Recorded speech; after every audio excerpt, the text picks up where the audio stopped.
I understand the overarching concept of customer experience, but I have to say that if your work, if what you do, if your mindset is rooted into UX, you have a very different point of view, and possibly you have a very negative view of what the majority of people do understand as customer experience.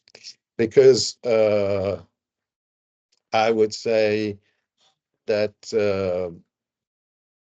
whereas customer experience is an aspiration, and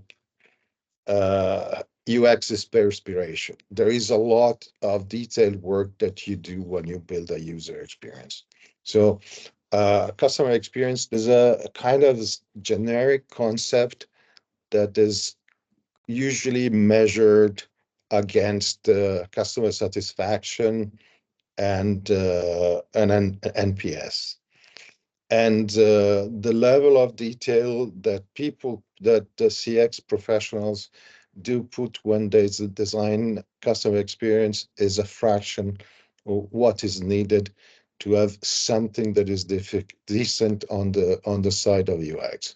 If I look at customer experience now for the practitioners I know in different industries, I think it's just like it's a double lip service to the customer and to the experience. There is no experience, and the customer, in most cases, is a proxy of the products the company sells. So the company is interested in selling products, is not interested in serving customers.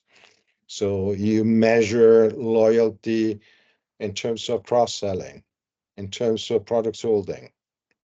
So the entire way of building customer experience, despite, again, the mantra of the outside-in experience, of building an outside-in experience, is still based on the idea that you have an animal that is responsive to send messages, and you have to maximize the intensity of these messages so that the guy, the girl, will buy the product and potentially will return and buy the product again, or buy another product you have to sell. Is there anything else that you'd be looking for from them? What would you look for them to contribute to things, to add value? The buy-in. So the buy-in is definitely necessary to manage up or to spread the message across the organization, and particularly to reach the leadership.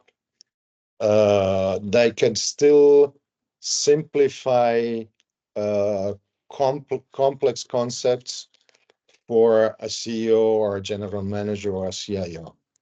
The second thing is they may have a storytelling framework. They're very good at telling stories. So it's, I would say, political communication within the organization, office politics. And where do they get in the way? Oh, they get in the way pretty much everywhere, because if you look at their CV, their background, it's very difficult to identify a typical path, academic path that qualifies a CX expert.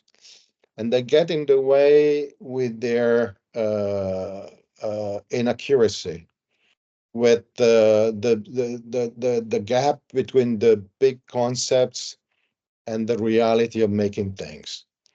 They do not understand technology, but they understand a limited set of technologies that are built and designed for them, and sold to them for the purpose only of making them happy. There are just like several tools that are like designed for C expert, but not for running a company.